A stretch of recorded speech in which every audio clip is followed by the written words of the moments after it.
Bonjour à toutes et tous, je suis Philippe, j'ai 58 ans et j'habite dans le Nord-Pas-de-Calais. Je vais faire ma toute première vidéo. Alors non pas que j'ai jamais fait de voyance avant, je ne débute pas parce que j'ai pratiqué auprès de l'entourage, auprès des amis, mais j'ai envie de tenter la chaîne YouTube. Donc ben voilà, c'est parti à partir de maintenant. Alors, pour faire le tirage, j'utilise en grande partie le tarot de Marseille, qui est un basique, qui est un incontournable. Et ce que je vous propose au fur et à mesure des jours et des semaines qui vont venir, c'est de faire des panoramas par point d'actualité et voir un petit peu quelles sont les pistes, quelles sont les conjectures à suivre pour telle personne, tel pays ou telle situation. Aujourd'hui, j'ai choisi de vous parler de la France parce que nous sommes dans un système de crise institutionnelle et j'aimerais bien voir un petit peu ce que les tarots nous disent sur cette crise institutionnelle qui a lieu en ce moment avec la chute du gouvernement Barnier. On est dans l'attente d'un nouveau gouvernement et d'un nouveau Premier ministre et nous sommes le 6 décembre 2024. Alors, comme pour tout jeu, on commence par bien mélanger les cartes. C'est le b.a.-ba de tout mon tirage. Je coupe, et qu'est-ce que j'ai dans la coupe? Ah, non, on va se retourner. Le diable et le monde. Oh, le monde est environné par le diable. Ouais, c'est une chose qui est évidente quand on voit un petit peu l'actualité de ces jours-ci. Le diable, dans ce cas, ce sont ceux qui font les guerres, ce sont ceux qui ont les mauvaises intentions, qui agissent à des fins personnelles en méconnaissant l'intérêt collectif. Le diable, il revêt différentes formes, différentes apparences, et il est toujours présent, hélas, depuis des milliers d'années. Alors, la France, je vous disais, c'est mon thème d'aujourd'hui, dans les jours à venir, les jours et semaines à venir. Je procède, pour faire le tirage, par le chiffre du prénom, du pays ou de la région à laquelle je consacre le tirage. Le chiffre, il se calcule très simplement. On prend les voyelles du prénom, du mot, et puis on les compte. A égale 1, E égale 2, I égale 3, etc., etc. Et si on fait France, il y a un A et un E, 1 et 2, ce qui fait 3. Donc la France a un chiffre 3. 1, 2, 3. Et je retourne la première carte. Le pendu à l'envers. Commence déjà très fort.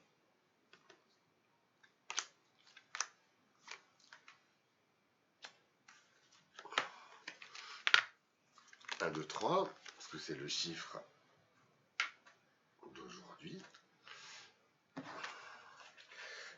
1, 2, 3. Et surtout, on essaye de ne pas retourner les cartes. Ça dépend des jeux en fait, parce qu'il y a des jeux où on retourne, des jeux où on ne retourne pas.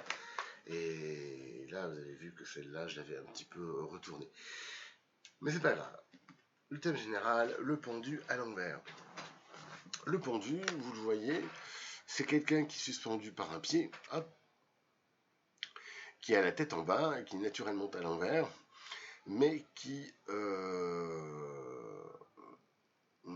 attend finalement, qui attend que les événements se passent, qui attend avec une certaine nonchalance que les événements se passent.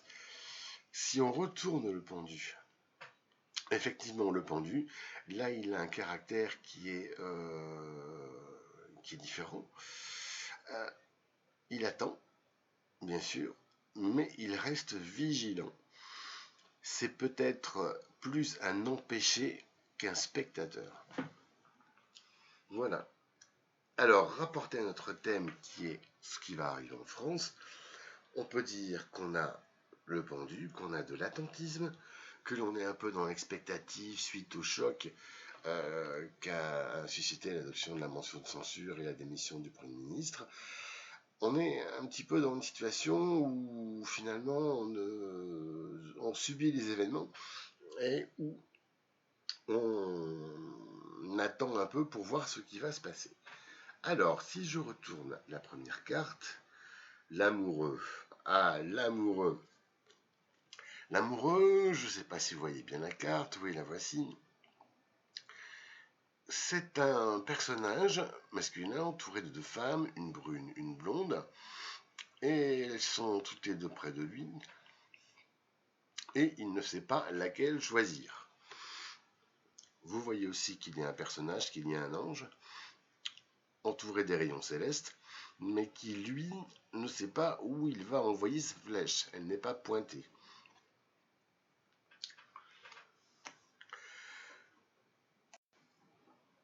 Donc l'amoureux, il est à l'endroit. Ça veut dire que, pour notre pays, on ne sait pas quelle voie on va choisir. Ça, c'est un petit peu le choix cornélien qui se joue en ce moment, de savoir qui on va choisir comme Premier ministre. On ne sait pas. On sait qu'il y a à l'heure actuelle peut-être de la part du pendu qui attend, quelque part dans son grand palais, qui s'appelle Emmanuel. Donc qui attend, et qui attend finalement le choix impossible à faire entre les uns et les autres, et bon, ça implique beaucoup de calculs et beaucoup de savoir-faire. Toujours est-il que l'amoureux sort dans le jeu de notre pays, et qui montre qu'il y a une instabilité, qu'il y a une difficulté de choix, une difficulté de décision. On retourne la carte suivante. L'empereur, ah le voilà l'empereur, on ne sait pas choisir celui qui va diriger. Celui qui va diriger, le chef du gouvernement, l'empereur, investi du pouvoir temporel. Il a les signes du pouvoir, il a le sceptre, il a, je ne sais pas si c'est une couronne, ouais c'est une couronne. Il a la chaîne un petit peu comme la toison d'or. Bon, ce sont tous des signes de pouvoir. Il est assis sur un trône. Voilà, c'est lui qui va décider, c'est lui qui va choisir. Et moi, je vois en lui le Premier ministre. Apparemment, ce Premier ministre sera un homme. C'est vrai qu'on entend très peu parler de femmes, à part Ségolène hier qui est allée sur BFM pour dire qu'elle était prête, hein, si on pensait à elle, elle serait toujours là. Mais on n'entend pas parler de femmes. Donc si je reprends mon tirage, le pendu qui attend dans son château, le choix impossible de celui qui va diriger.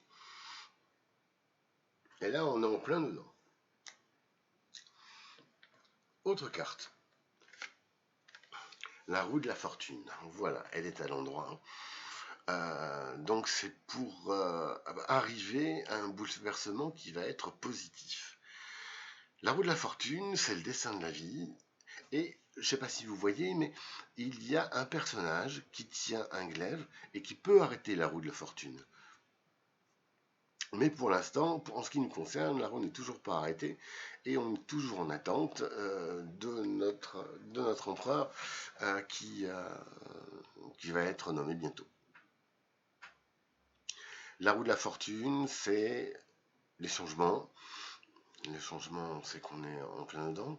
La roue de la fortune peut être bonne ou mauvaise. Là, pour l'instant, dans l'état actuel des cartes, je ne peux pas dire si son verdict sera bon ou mauvais. Voilà, mort. Ah, l'arcane sans nom. Alors, jusque-là, c'était des cartes qui étaient à peu près bonnes. Moi, je vois un choix qui va complètement rompre avec le passé. L'arcane sans nom, elle a la faux. Il y a les têtes, les pieds qui sont coupés. Et c'est pas le signe de la mort, c'est le signe d'un grand recommencement à partir de rien. Donc moi je pense qu'on va avoir des surprises dans la nomination du Premier ministre. Des surprises dans le sens où peut-être va être choisi pas un vieux briscard de la politique comme on en a qui tourne autour en ce moment, mais plutôt quelqu'un de neuf qui est peut-être pas aguerri, mais qui va refaire quelque chose à partir des restes de l'ancien monde politique et qui va complètement inventer quelque chose de nouveau. On va remettre une carte justement sur ce personnage. Il a le jugement, et ouais, le jugement à l'envers. Le jugement à l'envers, c'est-à-dire qu'on attend au tournant. On attend pour voir ce qu'il va faire, on attend pour voir un petit peu quelle action il va mener, et surtout, on va le juger là-dessus. C'est quelqu'un qui, s'il est jeune, joue son avenir politique dans la nomination qui va être faite à Matignon dans les prochains jours. Sur la roue de la fortune, le battleur. Le battleur, c'est un homme jeune. Donc, oui, un homme jeune qui fait qui reconstruit tout après que tout soit détruit. Mais il faut se méfier de lui parce qu'il sourit, parce qu'il a peut-être des mots gentils, mais qui n'est peut-être pas si pur que ça dans la réalité. Alors, sur l'amoureux, 3, la papesse. Ah oui, la papesse. Est-ce que ce ne serait pas la femme du pendu? On ne sait pas. Mais toujours est-il qu'elle intervient et que sa voix va être, je ne vais pas dire décisive, mais va avoir une influence dans le choix qui va être fait. On revient sur l'empereur. On disait cet homme qui a le pouvoir. 1, 2, 3. Et sur l'empereur sort le soleil. Donc, la protection, les bonnes ondes, la chaleur, la lumière. Et puis là, peut-être que c'est une représentation de petits personnages du peuple de France. Peut-être que moi, ce que ça me dit, c'est que cet homme, cet empereur, il va vouloir distribuer, redistribuer. Et ce qu'on dit, c'est qu'il a la force. Donc, c'est quelqu'un qui va avoir les pleins pouvoirs et qui va faire de son mieux pour rétablir l'unité du pays, puisqu'elle est partie, et pour rétablir l'autorité du pays, que ce soit commercialement, que ce soit à l'intérieur. Voilà donc tout ce qu'on peut dire sur ce tirage qui est un peu rapide, mais qui permet d'avoir une vision sur ce qui va se passer dans les jours qui viennent, à savoir le choix d'un nouveau Premier ministre, le choix difficile d'un nouveau Premier ministre sur lequel une femme, la papesse, va donner son avis. On sait qu'il va répondre autour de lui le bonheur. On sait qu'il y a des grandes tractations, que c'est un homme jeune qui redémarre à partir des restes de ce qui existait avant et qui sera jugé par les Français sur l'action qu'il va mener. Voilà, cette vidéo est terminée, j'espère qu'elle vous a plu, n'hésitez pas à vous abonner à ma chaîne, et pour tout contact, pour des demandes de rendez-vous, pour vos remarques, n'hésitez pas à composer l'adresse qui est incrustée pour m'envoyer un mail, philippe59400, voyance le tout attaché, @gmail.com. Voilà, c'est fini, clique.